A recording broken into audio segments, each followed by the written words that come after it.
Well, it was certainly a city of stars tonight, wasn't it? Boy, oh boy. Golden Globe Awards did wrap. It was about half an hour ago. Sorry, we did have a little family emergency here, so I couldn't get on right away. Not that it matters. This is still going up the same night as the Globes.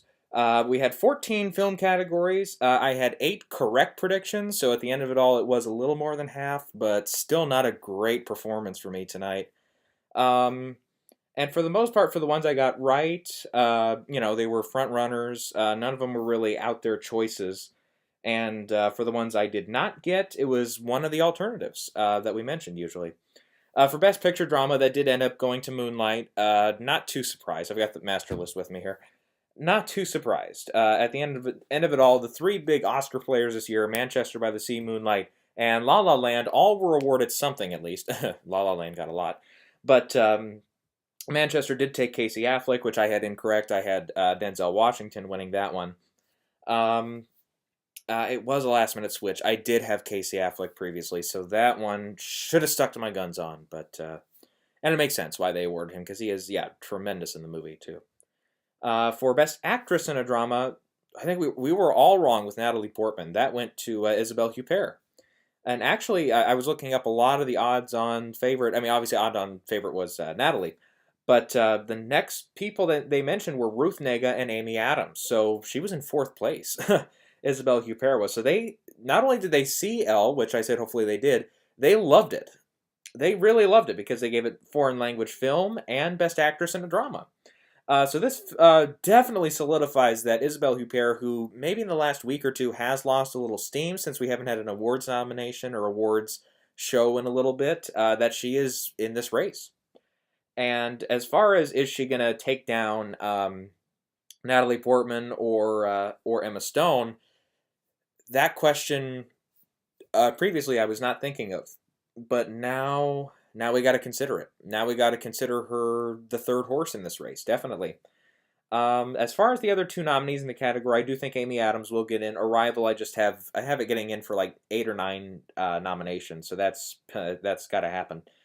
And the last nominee I have in is Meryl Streep right now for Florence Foster Jenkins, since that has been doing so well recently. That's, you know, and then you've got a list of probably 3 or 4 other alternates that could fill in the slot, including Ruth Negga, including Jessica Chastain, including Annette Bening. Who else is in there? Haley Steinfeld is a nominee tonight. I kind of sense a late surge for that movie, actually. I do think, though, if it's going to get nominated anywhere, it has its best shot in the original screenplay category. Now that Moonlight and Loving, which were both kind of high up in the race there, since they are now over in the adapted screenplay category, that leaves room for movies like Hell or High Water, which I thought it was on the edge, on the bubble, and 20th Century Women. Now those are almost guaranteed slots. Well, 20th Century Women actually, some people say doesn't have a chance, but Edge of 17 could be this year's like Nightcrawler, where it gets it's that little movie that gets into that slot there, and then gets nothing else. But oh boy, yeah. You asked me tonight, and having just seen La La Land yesterday, Emma Stone, if she does end up winning this thing, she's a worthy choice. She did a great job, especially in the last act and the last third of the movie. She really started lighting up the lights and doing a great job there. I have not seen Jackie or Elle, so I can't comment on those two performances as far as what I thought of them. But Natalie Portman did win the Critics' Choice. It'll be down to her and Emma for the Screen Actors Guild, since Isabel is not nominated there. So that definitely hurts her if she is going to win the Oscar. It's one of those rare times where your Oscar winner is not even nominated at SAG. It very rarely happens, but who knows? There's bound to be a few exceptions here and there this year. Over in the main categories for comedy or musical, I swept them. La La Land for film, actress in a musical or comedy, and actor in a musical comedy, Ryan Gosling. So yeah, those were all correct. Matter of fact, if you count them up, La La Land swept it. I mean, never in Golden Globes history can I think of a movie that actually won every single nomination it came up with. Anne of Green Gables, Anne of the Thousand Days. Sorry, I always confuse those two. Anne of the Thousand Days in 1969 did garner a whole bunch of nominations, and it at the Globes, and won. I think it was all but one or two. Peter O'Toole lost. Was it no? It's Richard Burton. Sorry, Richard Burton was in that one. He lost to John Wayne in Best Actor Drama to for True Grit, and I think it lost another one, but it won actress, it won director, it won picture, it won I think one of the supporting races. Maybe it lost supporting actress. That could have been. That could have been. But it swept everything else. There's a couple other ones that some people were mentioning, but I can't remember them off the top of my head what they said. But so it does happen, but it's very rare that a film will get all, if it's, especially if it's a number this high. I mean, every once in a while, yeah, you'll have a film here at the Globes that has maybe 2 or 3 nominations and it wins them all. Sometimes does happen, but we almost had that happen actually with in the TV series tonight with the Night Manager. That one for supporting actor, supporting actress, and actor in a leading role, it only lost the best limited series category. Not that we count TV here, but I did happen to notice that over on the TV side. Otherwise, it was pretty well spread out, and the dramas were very spread out tonight as far as those top categories. But everything else went to La La Land. For those, including screenplay, which I did not see coming. And I got to tell you, man, Manchester by the Sea, it's still got to get that screenplay category. Just for me, I thought La La Land, sure, it's a good script, and there's some great lines in there, but Manchester by the Sea, man, that's just one of the most well-constructed screenplays I've seen in the last probably couple of years. Excellent work on that by Kenny Lonergan. Animated feature went to Zootopia. That was expected. And supporting actress went to Viola Davis for Fences. That was, again, very expected, and she gave a great speech. That, might as well give her the Oscar right away. Supporting actor. And, of course, this had to be the first one of the night, so this immediately made me say, oh, shit. We are in for a disastrous night when they gave it to, of all people, Aaron Taylor Johnson, who I had in last place, who was lucky to be nominated, who is not getting in anywhere else, I can almost guarantee, unless he happens to pull out a miracle here and gets nominated at the last couple of award shows we have. Wow. That, I mean, and I've seen the movie too. That performance is not one that traditionally wins this award. No. I mean, he took down Mahershala Ali. He took down Jeff Bridges. He took down Dev Patel, who I thought it would come between those three. And Simon Helberg and Florence Foster Jenkins. Having seen 4 of these 5, I have not seen Moonlight yet. But, Hell or High Water, Jeff Bridges is pretty good. Simon Helberg and Florence Foster Jenkins, he's pretty good in that. Lion, Dev Patel, he's one of the 2 best parts of the movie. And Aaron Taylor Johnson, as far as that acting ensemble, you had Michael Shannon giving a better performance. You got Jake Gyllenhaal giving a better performance. Arguably Amy Adams, because she didn't turn out to have way too much to do in the movie. Still she did a good job for what she had, but she didn't have a whole bunch of meaty material there. And he won the damn thing. I don't know. I knew there had to be a crazy vote in there somewhere, and this was it. And we can just chalk this one up to the craziness of the Globes. I mean, nobody had this one in their predictions. Nobody that I saw. For Best Director, that went to Damien Chazelle for La La Land. That was, the easy bet there. Mel Gibson, I thought had a shot, but nope, didn't happen. Yep, we mentioned screenplay went to La La Land. Original score also went to La La Land. And for original song, motion picture, that went to City of Stars from La La Land. I had the Moana song, How Far I'll Go, just because I thought they would, they wouldn't give it 7, would they? Or in this case, I was thinking screenplay would go to Manchester by the Sea, so I had it winning, what would that be, 5? Yeah, because I had Damien and I had the score, as well as the 2 actors in the film. So yeah, I had it winning 5 of the 7, and usually at the Globes, that's an outstanding performance. That's, as far as the number of wins versus nominations and all that, usually it doesn't go any higher than that. But this is a case, very rare case, where it did happen to sweep everything. And, this is a rare case, too, at the Globes where, believe it or not, this impacts the Oscars going forward. Because usually by now, the Oscar nominations are coming out this week. They are not coming out for another couple weeks. And usually whoever wins here doesn't make a difference. I mean, occasionally, yeah, there will be some overlap, surprising overlap, but, we can't necessarily say that was because of the Globes, because ballots were already in. So, whoever won at the Globes traditionally doesn't make a difference. Like you'll have come here a couple of years ago, Amy Adams won for Big Eyes for Best Actress in a Comedy or Musical, and she was on the bubble, didn't make it in for Best Actress that year. And the year before she did win for American Hustle, she was on the bubble, and it turns out American Hustle was getting in just about everywhere it could, so she made it in. Um, but I do remember a lot of people panicking, all of a sudden putting her in for Best Actress there, But it was like, no, ballots were already in. That, just because she won this award doesn't mean anything. And plus, that year she did have some pretty light competition, and it wasn't nobody else in that category was looking at a Best Actress nomination anyways. So.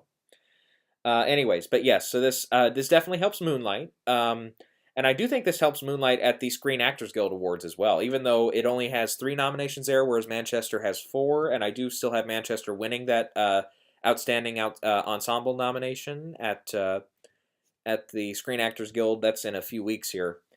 I might switch to Moonlight. I might. Yeah, this definitely solidifies that La La Land will not only probably be the Best Picture winner, but also looking at a very likely possibility of it winning multiple awards, as in maybe 7, 8, 9 Oscars, which is very, very, very high number, and it's very rare for an Academy Awards movie to get that many. I mean, usually, we do have cases like The Last Emperor won, was it 8 or 9? West Side Story won 9. And of course, the 3 big winners are Titanic, Ben-Hur, and Lord of the Rings: Return of the King, which all won 11. And in the rare case of Return of the King, it got every nomination it was going for. But I'll tell you what, as far as if this is going to happen at the Oscars, I doubt it. I mean, we're still not sure what's going to happen in Best Actress. That could easily still go to Natalie Portman, or Isabelle Huppert could really rally and win the thing. And then as far as Ryan Gosling, I mean, he's good in the movie, but I don't see him going over both Denzel and Casey Affleck. I just don't see it happening. That it's just the competition is way too stiff there. And then for original screenplay, it's got to come over. Got to go over Manchester by the Sea. It could happen. But it did tonight. But maybe they were just they just loved La La Land that much. And boy, I'm trying to think what else I can say here. That supporting actor category. Yeah, this does not immediately mean Mahershala is suddenly going to lose the Oscar. I mean, it definitely proves that he's vulnerable, but it definitely helped him that Aaron Taylor Johnson won this thing, and not Jeff Bridges or Dev Patel. Those were, if either of those two had won, we're maybe looking at a situation where all of a sudden that could change at the Oscar race, where Mahershala suddenly could lose. And as far as that animated feature category, Zootopia winning here just affirms that it's going to be the front runner. And unless we have a Lego Movie situation where something else sneaks in front of it, it could happen still, but I doubt it at this rate. Unless that happens, it's probably going to win the Oscar too. Original score, La La Land, that's the front runner already. And initially I was thinking, if they have 2 original songs in there at the Oscars from La La Land, potentially it could be 3. We don't know how that music branch is always a little fudzy. They kind of do some odd things every once in a while. So I think definitely the song from Moana and 2 of those songs from La La Land are getting in there. It's just, can the Troll song get in from Can't Stop the Feeling, or Try Everything, Zootopia, or a couple of the songs that were nominated here tonight, maybe they could fill in a slot, or maybe another song from La La Land. I mean, we don't know. We don't know yet. So we'll have, we have actually coming up, when is it, the 10th? I got to pull up my calendar here. Just a quick second. Let me see if I can pull this up. Where'd it go? I forgot to check beforehand, but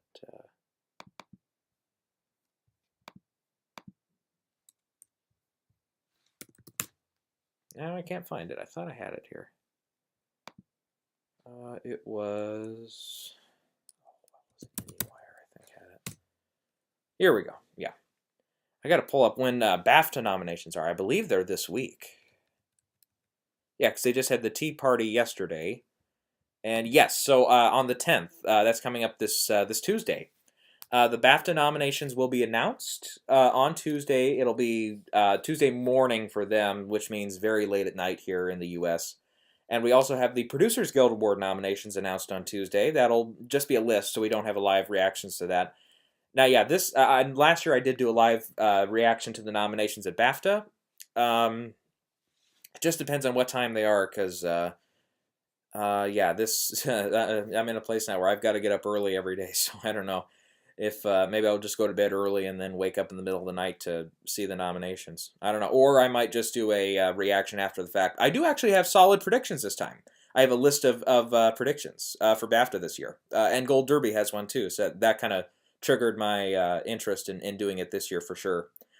But yeah, that's one. BAFTA is going to help us a lot this year too, because they, again, traditionally their ballots are due. Oscar ballots, sorry, are due by the time BAFTA nominations are announced. But since they are being announced just as ballots are going out, or a little after they've gone out, if they go with a weird thing like, say, Nocturnal Animals all of a sudden gets 5 or 6 nominations there, or Florence Foster Jenkins, which I think will have a really big showing at BAFTA, maybe that gets 6 nominations or 7. Maybe all of a sudden that becomes a huge player at the Oscars. Or they could go with something like maybe Manchester by the Sea doesn't perform that well over there. Or maybe Moonlight kind of struggles a little bit. I think Lion will have a pretty good shot at BAFTA. Actually, you know what? I've got a quick second here. I don't want to take too much time because it's getting kind of late. I mean, right now we're kind of going through a little bit of a crisis, just personal stuff here, so I might get called away here. I don't know. Oh boy, yeah, it's been an interesting night. Yeah, so I do have they have 5 best film nominations over there. So I have, at the moment, I have La La Land, Moonlight, Lion, Florence Foster Jenkins, and Manchester by the Sea in there. I think Arrival actually has a really good shot of being one of the best film nominations there. And then a nominee tonight for Best Comedy Musical was Sing Street. That takes place in Ireland. So that maybe could get maybe a screenplay nomination, or definitely I think in the score category that'll strike, in the music categories. And I do have Denis Villeneuve getting in for Best Director over there for Arrival. Yeah, we don't know. Hugh Grant is a big question mark this year over there, because we don't know yet how they're going to rule on his performance, because he was a lead tonight at the Globes. He was supporting at the Screen Actors Guild. As far as I know, he's going to go supporting everywhere else. But if the British Academy places you, and technically the Oscars do too. But yeah, if enough people say he's lead at BAFTA, then he gets counted as lead. Yeah, you can't get nominated. You cannot get nominated in both categories. Let's see here. I'm trying to think of what else. Jackie, I have getting into a few slots there. It's got a Pablo Loren as the director, so he kind of, I believe, comes from European descent. I might be wrong about that. I got totally wrong about that a couple years ago with Alejandro Inarritu, but anyways, I think, yeah, Hacksaw Ridge. Mel Gibson is Australian originally, so he is, isn't he? Sounded like he was back in the Mad Max movies. Maybe his accent was so convincing. I'm sorry, I never looked that up about Mel, but I thought he was Australian, but who knows?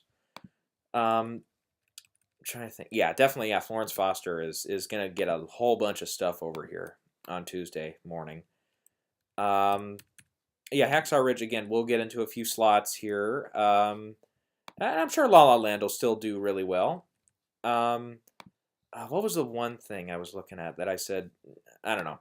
I'll do a separate video tomorrow. It's too late here. I don't want to go into every last category, so we won't.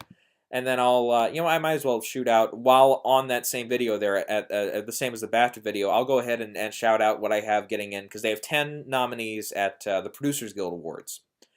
So I'll go ahead and shout out what I have getting in there tomorrow at the BAFTA, same as the BAFTA video, so I might include that in the title as well. So yeah, of course, the Globes had a couple tricks up their sleeves tonight. Couple of ones that I did not see coming. A few that, were front runners and ended up winning. It's the Globes. I mean, what are you going to do? Anyway, so we've still got a few questions ahead in the Oscar race. Couple questions that were not coming up before tonight, but now are. And of course, a lot of uncertainty ahead. And yeah, BAFTA will help us, clarify a little bit in the Oscar race, and other stuff will as well. But yep, I guess that's all I've got for tonight. It's getting late. I'll let you guys get to bed, and I'll get to bed myself.